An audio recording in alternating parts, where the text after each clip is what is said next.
E aí, pessoal, estamos aqui mais uma vez com o podcast Pode Ser, onde a gente trata de educação, trata de esporte, trata de família, trata de cultura.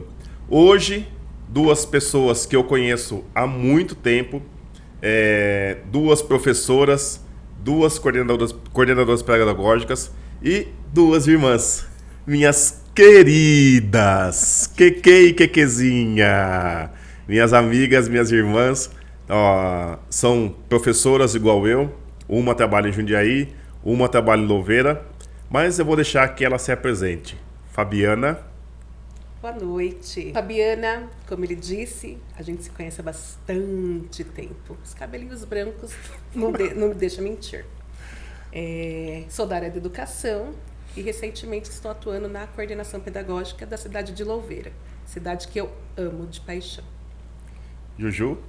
Boa noite, pessoal. Prazer estar aqui. Obrigada, querido irmão, pelo convite. Ainda estou analisando, se eu vou agradecer mesmo o convite.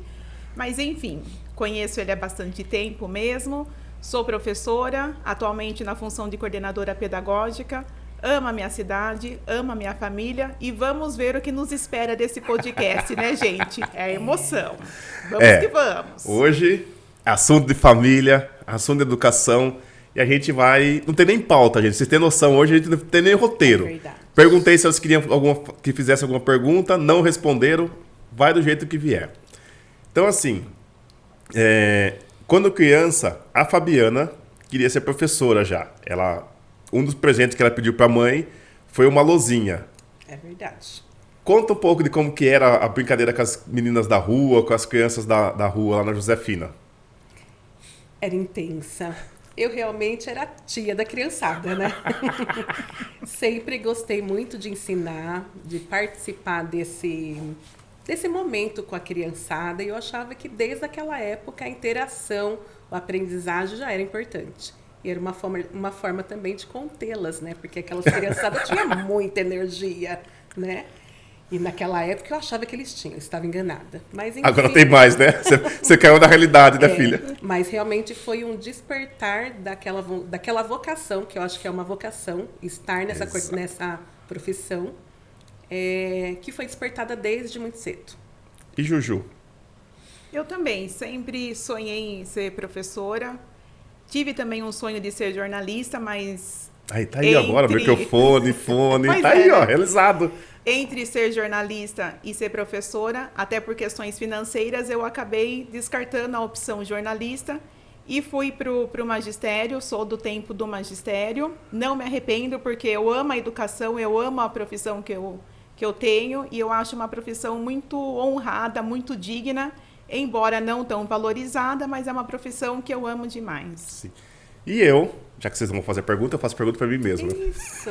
Ele faz em casa também, gente? Assim acontece sempre. Assim acontece sempre, no churrasco, no nosso confraternização. Eu, para falar a verdade, eu nunca quis ser professor. Eu queria ser jogador de futebol. Gostava muito de esporte, gostava muito de pedalar, já tinha bicicleta desde pequeno. Uma vez a gente morava na Ibiporã ainda. A mãe perguntou para mim se eu queria ganhar uma bicicleta ou uma bola. Claro que uma criança muito ambiciosa, eu escolhi a bola. E graças a Deus eu ganhei a bola e a bicicleta, Que mamãe me deu com muito carinho. Apenas um parênteses, o queridinho da família. Isso, tá? Filhinho preferido. A gente escolhia um para ganhar um. Ele escolheu um para ganhar os dois. Exato. Então aí, quando eu fiz a faculdade, eu não queria ser professor de escola. Não era minha linha de trabalho. Eu queria trabalhar na faculdade. Só que eu não sabia o processo. Eu só queria trabalhar na faculdade. Era meu único sonho era trabalhar na faculdade. E depois, comecei lá em 2004 a escola rotativa. Não, antes ainda. Eu e a Juliana trabalhamos... Qual que é o nome da escolinha lá? Da Beth. A escolinha da Beth. Primeira escola que eu trabalhei não tinha uma bola. Tinha um carrinho de mercado pequeno e uns cones, algumas coisinhas. E era a educação física na escola que a Juliana já trabalhava. E depois... fui para a escola rotativa, trabalhei no esporte, gostei demais, trabalhava com handball. Acabei sendo campeão da Liga do Interior, terceiro lugar na Liga do estadual. A escala rotativa tem um trâmite que a gente não pode no próximo ano, você também já foi escala rotativa, né? Fiquei um ano parado, fui trabalhar em Cabreúva. Em 2006, escala rotativa de novo, eis que eu vou lá escolher o handball. E a pessoa que estava na minha frente escolheu o handball. Eu falei, o que eu vou fazer agora? A Solange, que é uma amiga da nossa família, era diretora administrativa na época, falou, Serginho, escolhe a escola, é a única coisa que tem agora que eu acho que vai te agradar. Piscina não queria, então vamos, né? Aí foi hoje, já com 18 anos, né, que eu comecei com uma escala rotativa, depois me efetivei, a gente completa 18 anos bem próximo, né, você no dia 7, dia 8. Então, é 7 de agosto, se eu não me engano. Dia 7 de agosto, porque é o dia 7 ou dia 8, porque os primeiros entraram no dia 1º e a gente foi na segunda ou terceira chamada. Você tem quantos anos lá em Louveira? Completei 10 esse ano. Olha, debutando. Legal. E aí, estou na escola até então.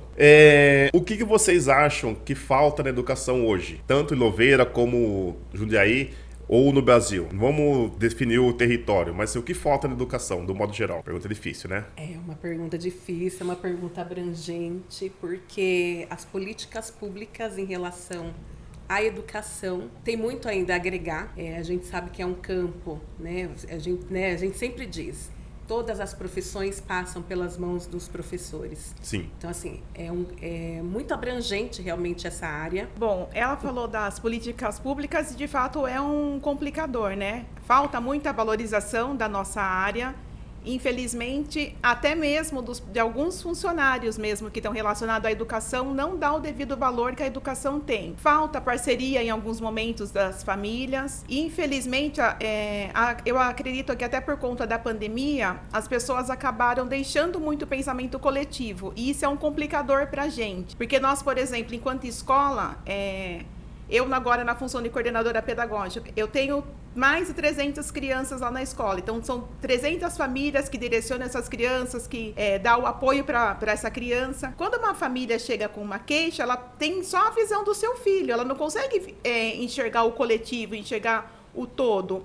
Então, falta, às vezes, a compreensão, a empatia, valores que a gente dava muito, que eram muito valorosos antigamente, hoje já se perderam, né? Então, essa valorização da família, da pessoa, do professor, da pessoa, da pessoa que está lá no portão fazendo um atendimento, dando um suporte, das pessoas que estão contribuindo com a limpeza, com a alimentação. Então, falta a parceria da família em alguns momentos, não de todas. A gente tem famílias também que são muito maravilhosas e que nos apoiam e nos ajudam. Eu falo até, inclusive, pelo público que eu tenho na escola. Eu tenho muitas famílias parceiras que reconhecem o nosso trabalho. A questão de políticas públicas é algo muito sério. A questão da burocracia é algo que também acaba atrapalhando demais o trabalho nosso da educação. Um exemplo algumas verbas que a gente recebe. Por exemplo, você recebe uma verba que é destinada a um fim. A escola precisa de uma coisa, mas ela não pode usar esse dinheiro para aquilo que ela precisa. Ela tem que usar aquele dinheiro para aquilo que é destinado. Você chama verba carimbada. Então, a gente não tem autonomia para gerenciar os nossos recursos, né? A gente precisa de reforma e as coisas são demoradas, a burocracia acaba empatando demais a vida da escola, né? Fabiana, quer complementar? E o olhar das pessoas para esta função também. Porque, por exemplo, eu trabalho numa escola, eu tenho 642 alunos de período integral. Então, eles entram pela manhã e entram às 6h30 e ficam até às 17h30. Mas a preocupação não é o que aquela criança vai aprender nesse período. Hoje, muita preocupação é onde eu vou deixar meu filho. Então, esse olhar, essa valorização realmente está se perdendo. E depois também, assim, a criança acaba ficando muito tempo perdendo o estímulo, porque lá na Prefeitura de Louveira, que é onde eu trabalho, é uma escola integral e tem realmente as atividades do período pedagógico que acontece pela manhã, contraturno que acontece à tarde, mas existe ainda, assim, o que eles vão fazer, como valorizar, porque não é todo mundo que tem essa preocupação. Então, assim, tanto faz como tanto fez o que aquela criança fez durante o dia. O importante é onde eles vão ficar. Hoje, o professor, a carga horária é trabalhada em 200, né? Pensado em 200 dias letivos. É o que a criança precisa. Criança precisa de férias, mas lá na escola, por ser período integral, por exemplo, nós temos o plantão pedagógico. Eles não valorizam esse tempo de descanso que tanto o professor precisa ter para poder praticar, né, se valorizar, repensar o seu planejamento, como aquelas crianças precisam desse resgate, dessa vivência, poder brincar, poder se divertir sem aquela rotina. Porque numa escola deste tamanho, em qualquer escola tem a rotina, e nos tempos de férias a criança... Eu acho que... Eu vou falar uma coisa aqui agora que eu acho que não acontece aqui no estado de São Paulo. Deve ser no Acre, que é longe daqui, que nunca é falado. O professor tem 2 férias no ano. E todo mundo acha isso um privilégio grandioso. Você falou uma coisa agora que é importante. A gente precisa dessa pausa pra gente recuperar o gás para voltar no segundo semestre. Porque, e essa mudança de chave, a gente tá na escola todo dia, a gente fala... Nossa, a criança saiu daqui, era um bebezinho. A hora que voltou em agosto, saiu em junho, né? A hora que voltou em agosto, tá um adulto. Porque essa maturação da criança, ela acontece no processo de férias. Ela vai interagir com outras crianças, ela vai brincar em outros ambientes, vai deixar de ter que ficar toda hora tendo alguém falando para ela fazer tudo, tem que fazer, seguindo rotina do dia a dia.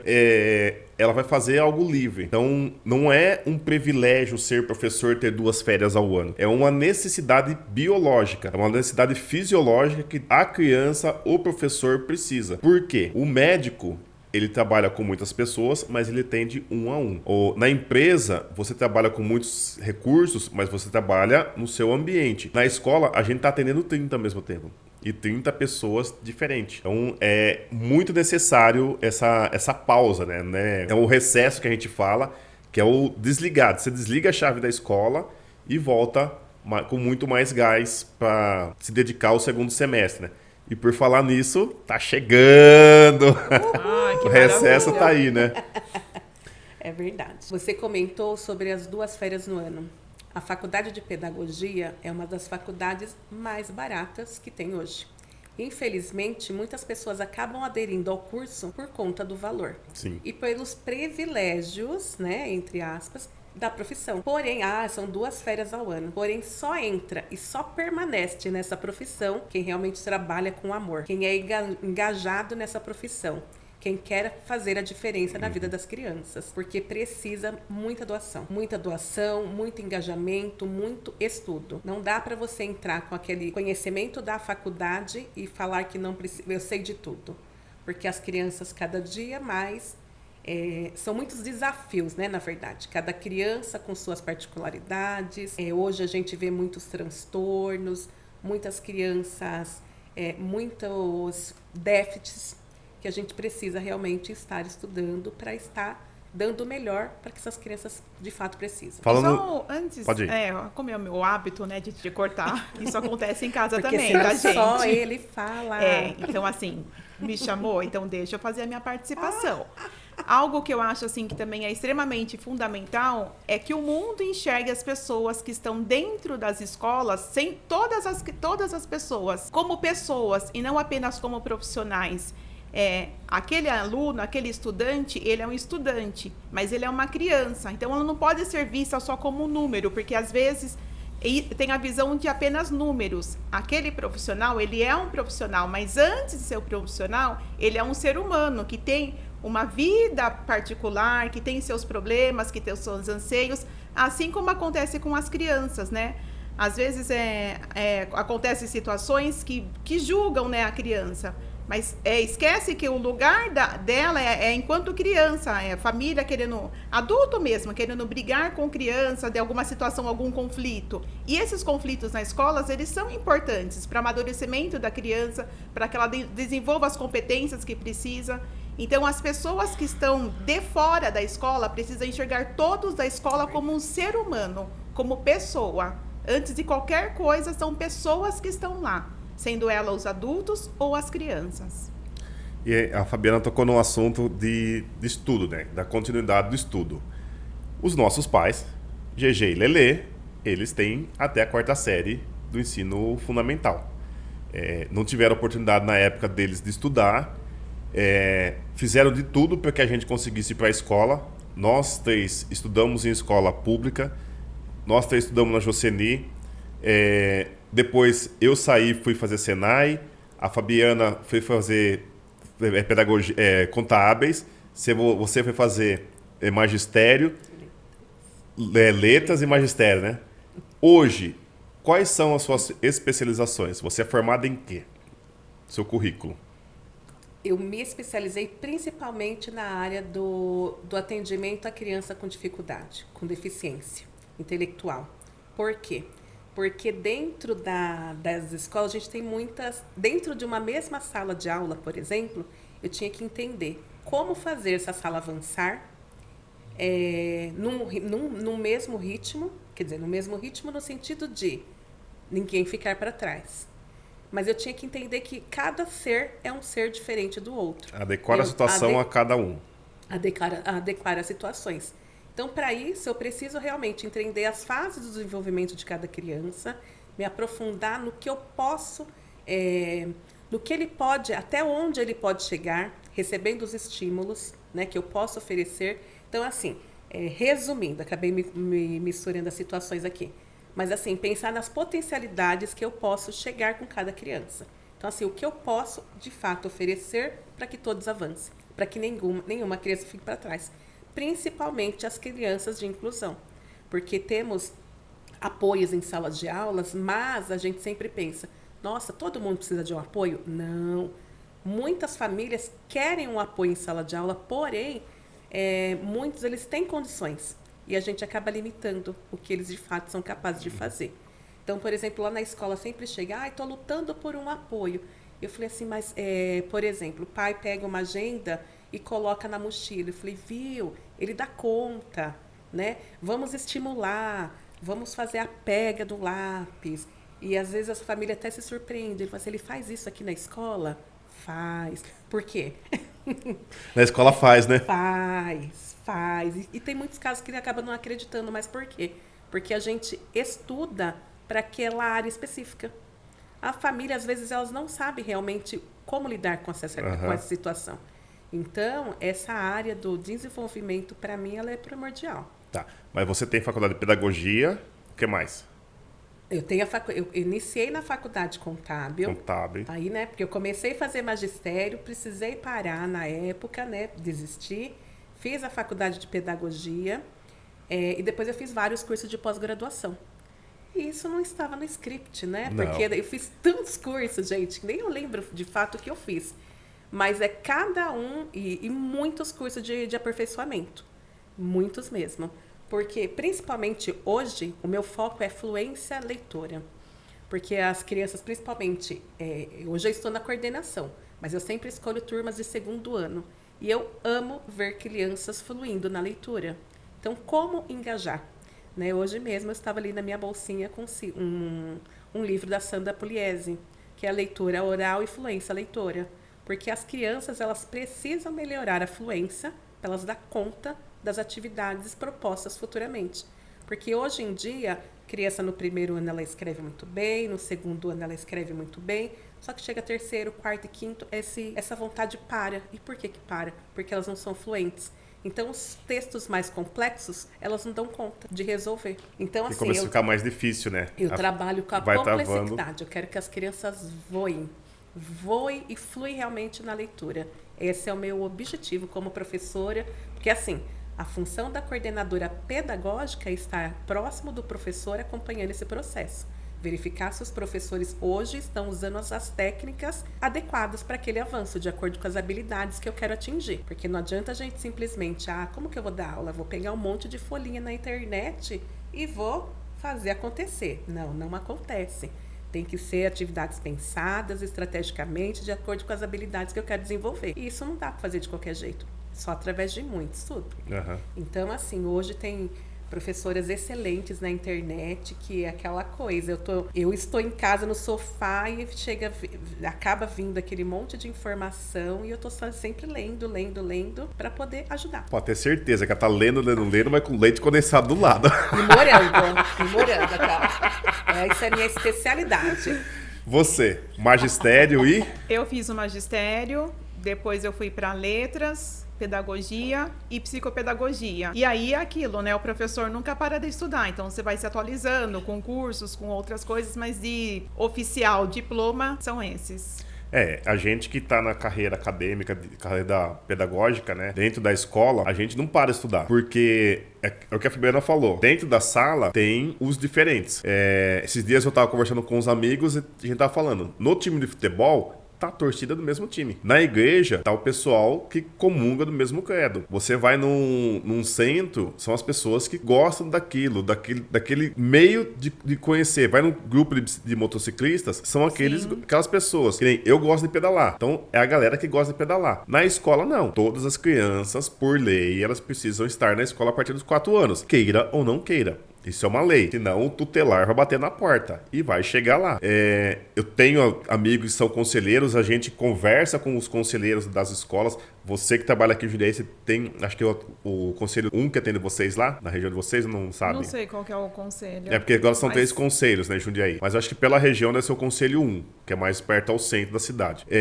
Eles falam, tem a questão de abandono ainda, criança fora da escola. Então, a gente precisa entender que dentro da escola estão os diferentes. É uma diversidade, né? E como que a gente faz para acolher todo mundo? Como que a gente faz para entender todo mundo? É estudando. Então, não dá para falar, igual a Fabiana falou.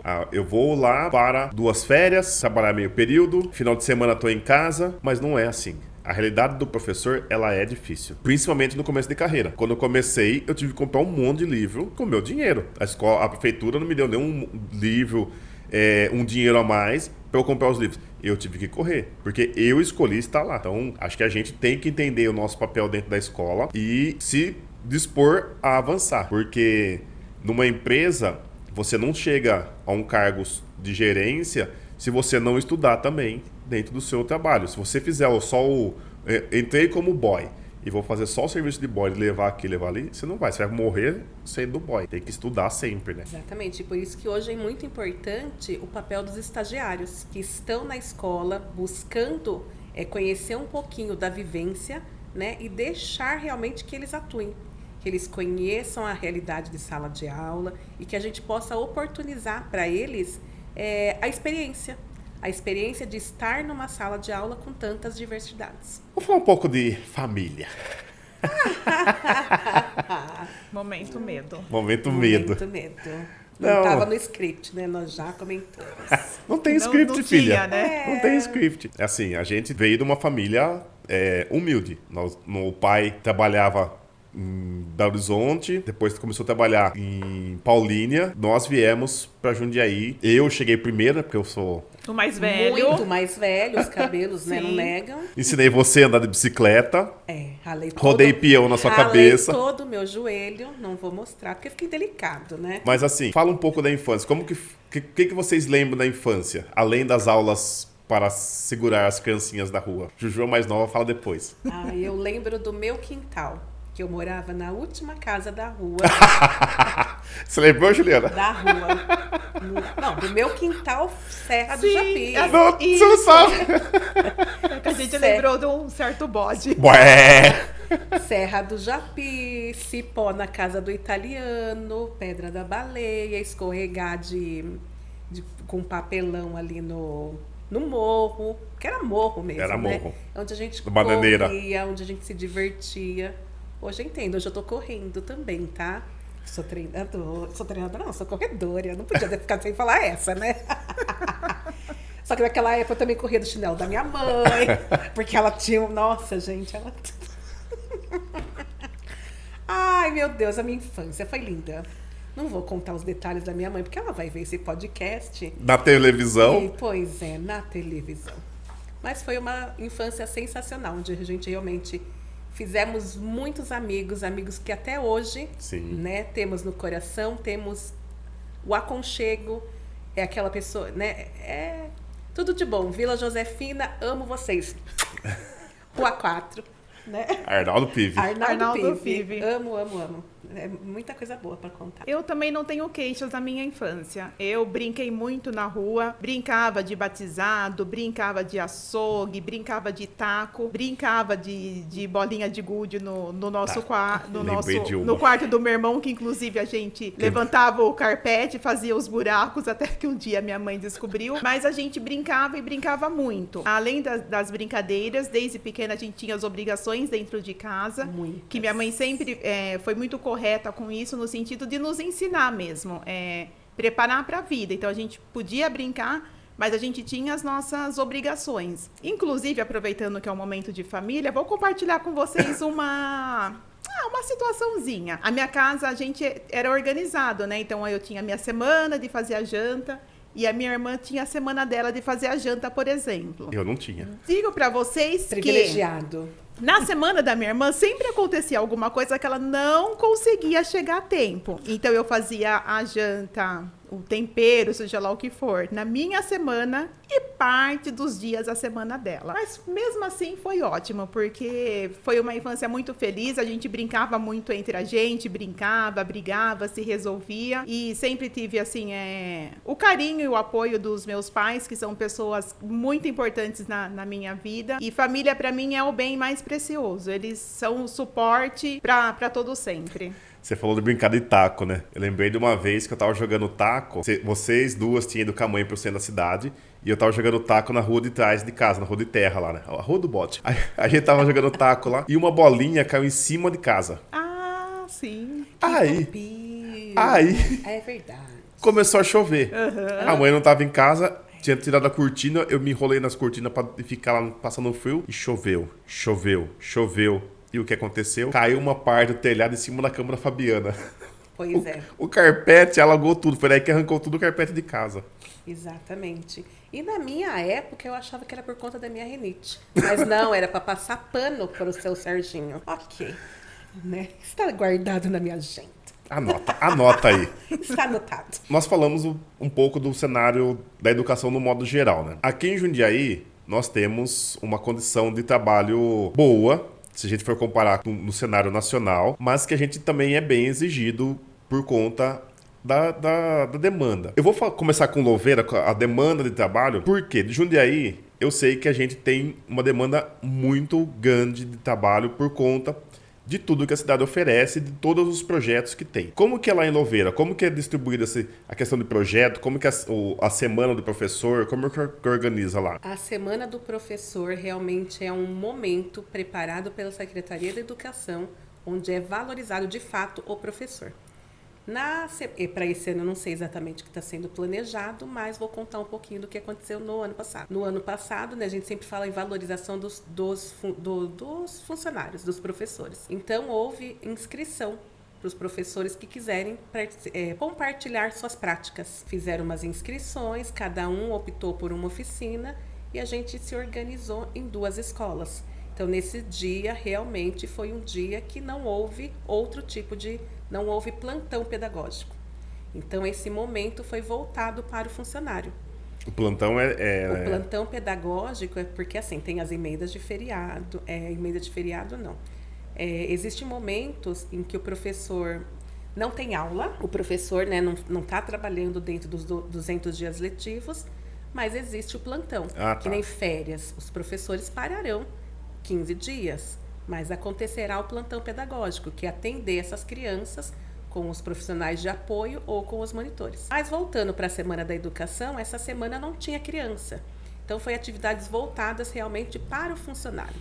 Então, teve momentos, oficinas para os monitores, onde eles puderam aperfeiçoar suas técnicas, oficina para os professores compartilhado por professores, e houve um dia também, né, no último dia, que foi um dia livre. Nós nos reunimos lá na Fazenda Santo Antônio, onde houve um piquenique, onde você realmente podia desfrutar daquele dia para conversar com os amigos. Porque a gente só encontra correndo em momentos de HTPC, quase não se vê, muita gente acaba dobrando. Então, era um momento de interação nessa Semana da Educação. Pra gente, acho que é a SAP isso aí, né? Das práticas exitosas, Tava pensando, chamando a SAP, né? Semana de Atualização Pedagógica. O ano passado foi Semestre de Atualização Pedagógica, né? Que foi ao longo do ano, tiveram várias ações, né? Esse ano foi no começo do ano. E é bacana porque assim, o profissional de uma escola consegue compartilhar com toda a rede, né? Que está disposta a verificar, apreciar aquela oficina, um pouquinho da sua prática. Então, você consegue trazer para a sua escola coisas que deram certo nas outras escolas também. É um momento bem bacana. Isso é legal também para mostrar a potência dos profissionais que a gente tem na rede, Sim. né? Porque aqui no começo do ano também teve isso. E nós temos profissionais que são muito potentes e às vezes a dificuldade de é alguma coisa que um outro professor consegue lidar muito bem com aquela situação. Então, você poder parar a sua rotina e ter um momento para você apreciar o trabalho de um colega é muito bacana mesmo. Aqui em Jundiaí também ocorre isso e eu acho bem importante. E até essa prática a gente faz na nossa escola também. A gente costuma colocar em alguns HTPCs momentos como esse. Então, alguma atividade que um professor se destaca, que ele escolhe, ele pode socializar com a equipe. Então, assim, um ajuda o outro mesmo, que é uma coisa que a gente destaca muito. Nós precisamos ser parceiros um do outro, né? Porque a nossa missão não é fácil. Então, quanto mais a gente conseguir ser o colaborador do outro, isso facilita no nosso dia a dia, né? Porque se você for pensar, apesar de ter vários professores dentro de uma escola, o trabalho do professor, ele é muito individual, porque é ele com a sala dele, naquele momento, dentro do seu espaço de aula, com 30, 25 alunos. E o momento de troca, ele é muito importante. Eu lembro que eu fui supervisor de educação física de 2013 a 2015. Eu e o João, que era o coordenador, que é professor da sua escola, nós desenvolvemos um projeto que era do acompanhamento pedagógico. O João escreveu o projeto, a gente foi alinhando tudo. O que era? O professor que se sentia com dificuldade, ele procurava a gente, né? Eu, o supervisor, o João, o coordenador, para que a gente fosse assistir a aula dele. Porque às vezes o professor, principalmente os professores mais novos, eles não sabem o que eles têm que fazer. E muitas vezes o que ele faz? Ele fecha a porta para ninguém ficar sabendo o que está acontecendo lá dentro. Porque é muito difícil o começo da carreira. Quando o professor vai ganhando tempo de carreira, ele vai conseguindo artifícios, ele não precisa mais ficar tão escondido, porque ele tem segurança do que ele vai fazer. Então, a importância da continuidade do estudo e o acompanhamento, no nosso caso, nós três hoje coordenadores, desse respaldo para o professor, né? Então, o que a gente fazia? O João pegava um dia, ele ia na escola, ele filmava a aula do professor, ia lá na quadra, filmava. O professor vinha no horário de HTPC, né, que é o horário o pedagógico dele, assistia aquela aula, eles faziam um monte de anotações. Depois, o professor ia lá, ele aplicava as anotações que eles fizeram. O João voltava um período depois, gravava a aula de novo, eles vinham assistir a aula e existia esse processo. Até o professor falar assim, João, eu estou pronto. Então, isso aconteceu com muita gente. Eu lembro que a primeira professora que fez foi uma professora que trabalhou comigo, que ingressou junto comigo em 2006. A gente estava em 2013 nisso daí. E ela falava assim, nossa, será que os professores não vão me massacrar? Muito pelo contrário. O grupo começou a olhar aquilo como falar assim, vamos crescer juntos. Uhum. E a educação foi um grupo que, desde quando o Trentini, que foi professor na faculdade, a gente brigava muito no começo, porque cada um vinha numa faculdade diferente, são ideias diferentes de aula de educação física, mas que brigava dentro da sala e para fora a gente mostrava o melhor nosso. E às vezes falta isso, o professor mostrar o melhor dele para fora. E às vezes a gente faz muito, e eu me coloco nisso também, porque eu já fiz muito isso, de fazer o melhor meu dentro da sala de aula. E esquece de fazer aquilo e falar assim, João, Maria, José, eu tô fazendo isso aqui legal, olha só que legal. A gente esquece de compartilhar, né? A gente deixa um pouco de lado, né? Por conta da burocracia do dia a dia também, né? Que não é pouca, né? Então, não. Às vezes você não consegue compartilhar os saberes porque você fica lá limitado a fazer, tentar dar conta de tudo e fica no seu espacinho individual. Né? Queridas, querem complementar? Querem fazer uma pergunta? Pode perguntar também. Fiquem à vontade. Só agradecer, né? Porque isso aqui é meu, né? Não. Ganhei. Então, assim, você não começou como professor de Louveira? Não comecei. Não. Então, qual foi o seu trajeto até chegar em Louveira? Você é efetiva lá em Louveira há 10 anos que você falou. Então, assim, você teve um percurso para chegar até ingressar na prefeitura de Louveira e depois assumir um cargo de coordenação. Qual que foi esse... Na verdade, o que aconteceu? Eu fui formada em Ciências Contábeis, trabalhei na área durante bastante tempo e comecei, na época, o magistério e acabei parando. Quando voltou, abriu vagas para o normal superior, eu fui fazer. E finalizei o normal superior, que eu poderia lecionar. E o primeiro concurso que eu fiz foi o de Louveira. E por acaso, eu fui muito bem. Mas... O por acaso é muito bom. Não, eu fui muito bem, porque nem eu, de verdade, Eu fiquei, porque assim, eu não tinha terminado a faculdade quando eu prestei o concurso. Mas concurso demora, né? Falei, então eu vou tentar. Só que naquela época, a banca organizadora do concurso aplicou a mesma prova em Louveira, que ela já tinha aplicado em Campo Limpo. Eis que a prova foi cancelada. Eu falei, a sorte não estava do meu lado. Mas eu não sou, né? Não desisto nunca. Fiz a inscrição novamente, não. Eles abriram uma nova vaga. E eu fui melhor. Porém, assim, eu fui melhor. Humildade é tudo, né? Fui. Fui porque, de fato, assim, tinha pessoas que eu admirava muito. Pessoas, assim, com muita bagagem, que já trabalhava na área e precisava da efetivação. Porque naquela época tinha a lei do 1/3. Então, estava passando por algumas reformulações. E naquela época, essas pessoas não conseguiram eu não sei se estavam esperando muito, ou se eu não fui numa expectativa boa. Eu estava, assim, de boa. Fiz a prova e me dei muito bem, realmente. Só que, assim, o concurso demorou. Porque... o concurso demorou. O que eu fiz? Fui fazer escala rotativa. E a primeira escola que eu trabalhei, a primeira prefeitura, foi em Campo Limpo. Trabalhei em Campo Limpo com uma turma de 3º ano. E foi, assim, um desafio. Porque, de fato, era a minha primeira turma. Aí você pensa, o que fazer? Mas, assim, graças a Deus, eu sempre encontrei pessoas boas do meu lado. E eu sempre fui uma pessoa muito disposta a aprender. Então, assim, essas pessoas, né, que na época era a Elisângela, tinha várias pessoas, não vou falar o nome de todo mundo aqui, senão eu vou esquecer, mesmo porque eu já esqueci. A Camila. Não, a Camila não era de Campo Limpo, a Camila foi depois, Mas, assim, de qualquer forma, assim, são pessoas que me ajudam muito. E aquela coisa, sempre procurando melhorar. Tinha minha irmã, que na época já atuava, né? Uma inspiração. Tinha bastante gente, assim, realmente para me dar um up. Eu aprendi bastante naquela prefeitura. Peguei 2 turmas, inclusive, uma 3º ano pela manhã, peguei o infantil à tarde. Depois eu fiz um concurso para trabalhar aqui em Jundiaí, como escala rotativa. Né? Finalizou o ano, passei também, peguei algumas escolas. Aí onde eu passei por várias escolas aqui em Jundiaí. Então, assim, escola rotativa, você vai aonde está precisando. E eu não tinha medo de encarar, porque, de fato, eu sempre tinha cartas na manga. Você não pegou uma licença, você pegou a itinerante. Peguei licença também, mas durante um ano foram muitas turmas. Então licença curta você pegou. Licenças curtas. Uhum. Então, eu passei por todas as escolas de todos os bairros. E com isso eu conheci muita gente. Fiz o meu estágio, né, que eu comentei no início, o quanto é importante. Porque realmente, nas escolas que eu fiz estágio, foi numa escola que inclusive eu fiz o pré. Não fiz o pré, não. Foi você que fez o pré, né? Na Celcina. Celcina foi com a Ana. Fiz Celcina. E fiz na... Eu dei aula lá. E fiz na Maringá. Por quê? São escolas que eu já conheci as pessoas que de fato me deixaram trabalhar, colocar a mão na massa, sentir de fato o que é educação. Então foi assim um tempo muito bom.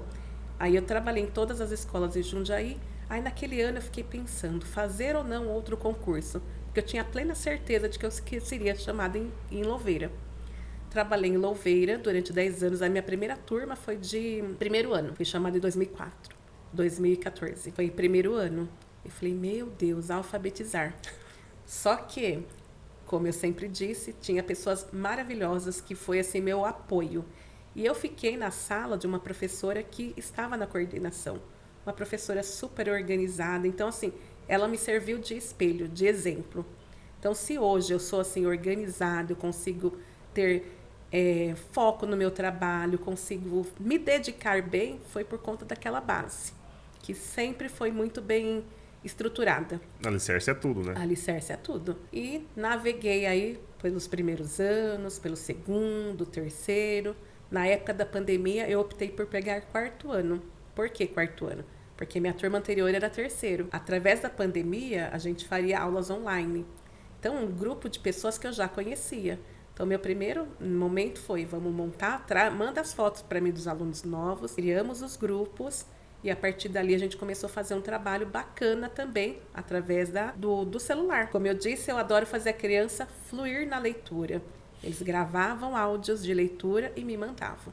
As famílias sempre comentavam, ele só te mandou depois dos 5, porque depois que gravou 5 vezes, porque leitura em voz alta é o pilar para a fluência realmente para a fluência leitora alavancar. E foi muito bom essa turma. E depois eu fiquei no 4º ano e depois eu fui convidada para participar da coordenação, trabalhar na coordenação da minha escola. Eu trabalho numa escola que esse ano completou 5 anos. É uma escola nova. E na época, eu fiquei até assim, será? Sim ou não? Na verdade, eu falei não. Mas depois eu resolvi repensar. Eu falei, vai demorar para me aposentar, né? Vá que eu resolvo fazer alguma coisa futuramente. Ela vai lembrar desse não que eu dei de antemão. Eu falei, então eu vou pensar. E no outro dia eu fui conversar. Eu falei, nossa, porque a minha ideia era pegar a turma de 2º ano, né? E eu tinha feito vários cursos, principalmente da Sandra Pugliese, vários, trabalhando com as onomatopeias, então eu estava encantada com aquilo. E eu queria aplicar na minha turma. Ela falou assim, então, esse encantamento que você tem, você vai compartilhar com as suas amigas. E aí eu fiquei realmente sem jeito de falar não. E foi um desafio, né? Porque assim, uma demanda, a minha escola é grande. Na época estávamos sem diretor, hoje estamos sem diretor novamente. Meu diretor, né, foi para uma outra prefeitura, mas estamos... o rapaz de Belo Horizonte saiu? Foi para outra prefeitura, e está em Paulínia agora. Mas assim, a gente tá lá firme e forte. É um desafio? É, porque a demanda, né, como foi comentado, é grande. E não tem como fugir de certas burocracias, porque tem muita coisa que precisa ser documentada. Apesar que estamos, essa semana mesmo, lá em Louveira, fazendo nos momentos de HTPC, estamos aprendendo um sistema novo, que nós estamos entrando com agora Louveira sem papel. Então, a gente está informatizando essa parte de diário eletrônico, porque a gente não tem lá ainda. É um processo difícil. Mas está acontecendo. E está bem bacana, pelo que eu já dei uma xeretada ali na secretaria, para a gente poder realmente dispensar um tempo melhor para o que de fato é o meu papel, ser coordenadora pedagógica, somar com os professores, estar lá junto deles para fazermos um trabalho em conjunto. Né? Quando você comentou do seu amigo que vocês gravavam a aula, muitos hoje pensam que o coordenador vai lá para especular meu trabalho. Fiscalizar, e não é a função. É agilizar o seu trabalho, é trazer argumentos, trazer material para que você consiga tornar aquela coisa, aquele momento mais fácil. Juju, qual foi o seu processo até chegar os dias de hoje? Bom, eu comecei trabalhando, eu sempre fui da área da educação mesmo, comecei trabalhando numa escola particular do bairro de casa, a qual você já comentou que trabalhou também. A seu convite. A meu convite, fiz a indicação. Depois eu fui para as escalas rotativas em Jundiaí, em Louveira, porque não podia dar seguimento na mesma cidade, no mesmo município. Quando eu estava em Louveira, eu fui chamada para o concurso, aí eu acabei abandonando Louveira e assumi o concurso de Jundiaí e cá estou até hoje, né? Comecei como professora, recebi durante a minha carreira alguns convites e acabei recusando, até que uma certa vez eu falei, não, agora eu vou experimentar isso, eu acho que eu estou preparada. E aí eu assumi a coordenação e agora estou na função de coordenadora, mas nunca me esqueço que eu sou uma professora, né? Eu estou nessa função, mas meu título mesmo é de professora. E eu aceitei a coordenação pedagógica porque eu gosto muito mesmo do pedagógico e gosto de estar com as crianças. Então, é uma profissão que eu não ia ter a minha sala de aula, mas eu saberia que eu poderia contribuir com muito mais criança. Então, foi isso que me falou, não, eu vou aceitar. Eu deixo a minha sala, mas eu sei que eu vou trazer outras contribuições. E aí, estou feliz e já aproveito, como o nosso assunto é educação e família, já deixo um recado aí, né, que as pessoas todos os que estão acima da gente, políticos, encarem a educação e vejam a educação com mais amor, com mais respeito, com mais empatia, né, que a gente consiga funcionar ou trabalhar num espaço bonito, que as crianças consigam ter uma escola bonita, uma escola acolhedora, que as famílias se sintam bem no espaço escolar. Esse, assim, é o meu desejo, que todos sejam felizes dentro do espaço da escola. Quem trabalha e que entra lá, né? Às vezes a gente olha algumas escolas que fisicamente mesmo, de estrutura, não são bonitas. E eu fico pensando, né? A minha criança merece mais do que isso. Não só em termos de espaço, em termos de qualidade. Então, que quem tem esse poder, que consiga olhar para a nossa educação com mais amor e com mais respeito.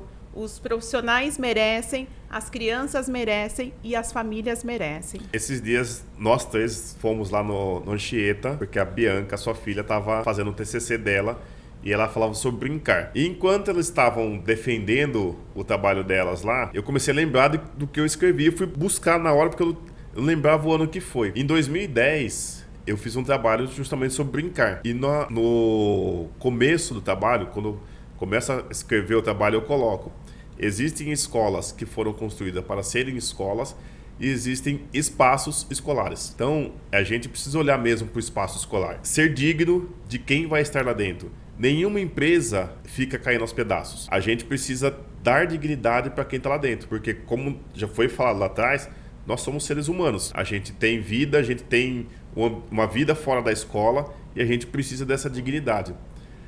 Para a gente já meio que encaminhar para o final, qual é o papel da família na educação? O que a família pode ajudar dentro da escola? Eu acredito assim que a família primeiro tem que acreditar no potencial que cada criança tem. Que cada criança ela pode desenvolver. Existe um tempo diferente, mas todas as crianças são capazes de desenvolver. E a família nos ajuda muito quando ela confia no nosso trabalho.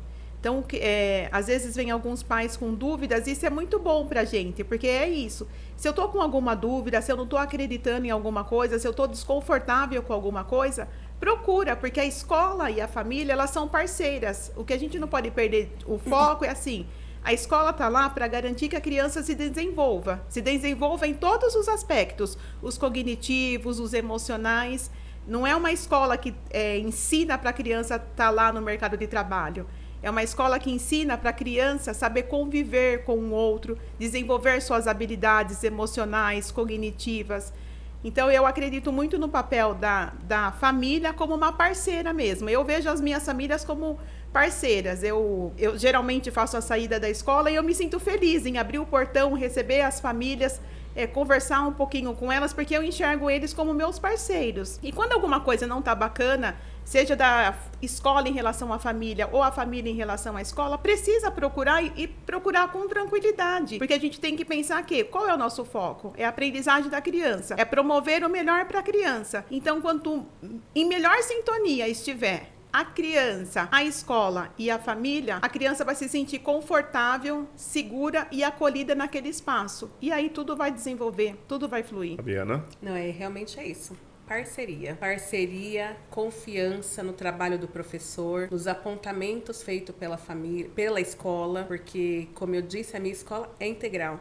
Então, às vezes, a gente entra em contato, mas assim, não é só para reclamar, é para fazer um apontamento que de fato precisa dar andamento para o melhor para a criança, para que ele consiga de fato se desenvolver em todos os aspectos, porque a base de tudo é a educação. Principalmente educação infantil. Sim. Né? O que você comentou, o brincar. O quanto é necessário brincar. Então, é valorizar. E assim, valorizar no sentido de, eles não vão só brincar, ficar largado. Tem toda uma intencionalidade. E conhecer, valorizar. E entender que é parceria mesmo. Né? E a gente, como escola, conhecer também essa família. Porque às vezes as famílias também não estão preparadas para entender de fato o que é uma escola. Então, a gente conseguir conversar, seja através de uma reunião de pais, seja através de pautas formativas, assim, algum momento de acolhimento mesmo, de entender exatamente essas famílias. Aqui em Jundiaí, além do HTPC, a gente tem o HTPI, que é o atendimento individualizado. Então, o professor, ele tem na carga horária dele 1 hora semanal de atendimento individualizado. Então, ele pode chamar o pai para conversar. E a gente tem que saber fazer melhor a gestão do nosso tempo, né? Porque às vezes a gente fala assim, eu tô sobrecarregado, mas a gente procrastina muitas vezes, né? Eu estou na mesma escola desde 2009. 2009 para cá, saí para ser supervisor, saí para ser coordenador, mas a minha gestão de tempo na quadra eu tenho perfeita. Então, os HTPCs que eu tenho para estudar, o HTPI que eu tenho. Hoje eu não tenho pai para atender, então eu vou usar aquele tempo para fazer alguma coisa da minha rotina, para não deixar muita coisa acumular pro lado de fora. Vocês querem complementar alguma coisa? Querem falar, deixar um recado, uma mensagem, um beijo pro pai e pra mãe? Mano, estamos da Globo! Não, eu acho que a educação é isso mesmo, né? A valorização, é a parceria, né, de família e escola. E saber que, assim, a gente está com a mesma expectativa, né? Precisamos estar com a mesma expectativa, que é fazer aquela criança se desenvolver. Sim. Né? É isso. agradecer o convite, agradecer a caneca. Uhul! Ela não desistiu ainda. Não desisti. Essa eu vou levar, depois eu posto no meu Instagram, tá? Para vocês verem que eu ganhei e consegui levar para casa. O meu recado final é: valorizem a escola e valorizem as famílias. Quem tem família tem tudo nessa vida. Então, valorizem de verdade, né? A família, eu já disse aqui e eu repito, é o nosso bem mais precioso. E valorizem as pessoas que estão lá na escola. A gente não fala pensando em achismo, a gente estuda muito, a gente se dedica muito, a gente tem embasamento teórico. Então, assim, confia na gente. A gente trabalha com amor e a gente se dedica muito para garantir o melhor para as nossas crianças. Então, confie nas pessoas que estão na escola. É isso aí. Então, gente, hoje foi um bate-papo de família. 3 irmãos que são professores, 3 irmãos que são originários da escola pública, 3 irmãos que trabalham na escola pública e 3 irmãos que acreditam na escola pública. A gente tem os nossos momentos de discussão em família, a gente discute, a gente briga, mas a gente crê que a vida em família ela é muito útil. A vida em família é o melhor caminho para uma sociedade melhor. Não família só, o laço da família, porque o seu amigo do lado é a sua família também. O nosso ambiente de trabalho é a nossa família. A gente acaba ficando mais tempo no trabalho do que em casa. Então, que a gente construa esses laços de amizade, né? Eu sou professor de educação física, minha irmã professora de 2º ano, de fluência leitora, como ela diz. Juliana, 4º ano, você gosta mais, né? Fiquei muito tempo no 4º ano. Os 3 são coordenadores pedagógicos porque um dia acreditaram que era possível. A gente não é coordenador pedagógico porque quiseram que a gente fosse. A gente acreditou que era possível. Nós entramos numa escola, nós nos envolvemos, nós nos apaixonamos pela educação e fomos buscar caminhos para avançar a educação. Cada um no seu ambiente de trabalho. Então, tivemos... Deixa aí, tá? Não derruba não. Tivemos o nosso reconhecimento porque um dia nós ousamos a fazer melhor. Então, que todos ousem fazer melhor. Que as famílias, elas procurem o professor como um amigo, como uma pessoa que vai ajudar no crescimento do seu filho. Porque o filho, ele fica com o professor 1 ano, 2 anos, mas com a família, ele fica o resto da vida. Então, se criar uma barreira entre o professor e a família, é 1 ano que vai ser perdido na vida da criança, que a criança não vai desenvolver o que ela precisa desenvolver para ela ser uma criança de futuro, que é o que vocês querem. A gente tem total consciência que a gente trabalha com o bem mais precioso de vocês, que são as crianças. Então a gente todo dia levanta, ela vai derrubar. Todo dia a gente levanta com a certeza que a gente vai acertar. A gente erra, mas a gente sai de casa com a certeza de que a gente vai acertar. Queridas, muito obrigado pelo bate-papo. Vamos mandar um beijinho pra mamãe? Mãe, tchau. Papai. Papai, tchau. GG, parmeirense. Muito obrigado. E parabéns pelo trabalho de vocês dentro da educação, pelo aquilo que vocês conquistaram. Tenho certeza que eu aprendi muito. A gente sentado no churrasco, batendo papo, a gente trocando ideia. E é assim que a gente evolui. Até a próxima. Serginho de Jesus, podcast Pode Ser. Até a próxima.